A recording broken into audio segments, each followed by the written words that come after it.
Paano ba mag-trade sa forex and sa binary options or fixed time trade? Ano yung difference nila? Okay, ganito yan. Risk management. Let's say you have $1,000 in your account. Sa forex, usually 1 to 2% yan. So, ang risk amount mo if sa 2% is $20. So, merong computation yan. Nakadepende kasi sa position size and price movement ng profit and loss. Meron namang mga forex calculator, pwede mo yung gamitin para mas mapadali ang computation mo. Sa binary options, meron din. If gusto mo, 2% din ang balance mo, pwede mo nang ilagay agad dito, $20. Wala nang compute. Kung magkano yung gusto mong i-risk, ilagay mo na agad dito. Pwedeng $1 lang, 5. So, ikaw ang bahala kung magkano yung kaya mong matalo.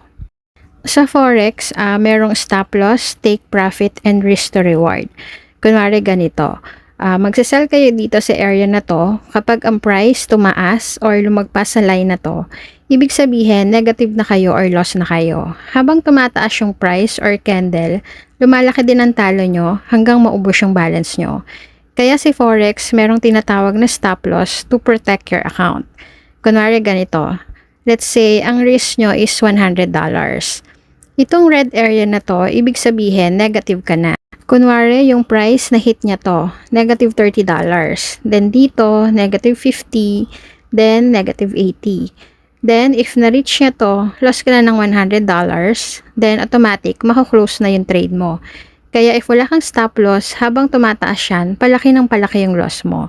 Same with take profit. If the market goes in your favor, lumalaki din ang profit mo. Pwedeng 2 times, 3 times, or more rewards. Pero walang specific time frame kung kailan niya mahihitang stop loss and take profit nyo kasi depende sa price movement. Pwede niyang mahit in minutes, hours, weeks, days, even months. Ganun sa forex, patience is the key. While sa binary options naman, walang take profit, stop loss, and risk to reward. Kasi fix yung profit niya and malalaman mo agad if nag-profit ka or hindi.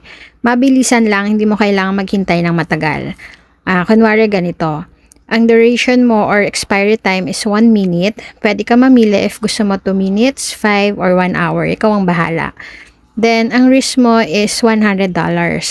Dito mo makikita yung magiging profit mo and fix yan. Hindi yan nakadepende sa price movement. Kunwari, nag-sell ka dito. If ang price is nasa baba ng line na to in a span of 1 minute, kahit bumaba pa yan ng sobra or kahit konting baba lang, basta nasa baba ng line na to, then may profit ka na $93. So, fixed amount yan. Same kapag natatalo ka, if tumaas ang price or candle, kahit gaano pa kataas yan, ang loss mo is fixed. Hindi mo na need ng stop loss and take profit kasi fixed na ang amount ng win and loss mo. And automatic, makuklose yung trade mo sa ayaw at gusto mo. In 1 minute, may result na agad if win or loss ka. So, yan ang difference nilang dalawa kung paano mag-trade. In trading, forex man yan or binary options man yan, you need to learn how to trade, understand the market, and you need to have a strategy.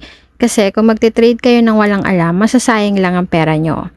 Forex or binary options, may kanya-kanyang strategies yan. Sa next video ko, magtuturo ako ng isa sa mga strategies on Olim Trade, fixed time trade. Olim Trade kasi yung gamit kong broker sa binary options. So, if gusto nyo itry ang Olim Trade, yung link nasa bio ko.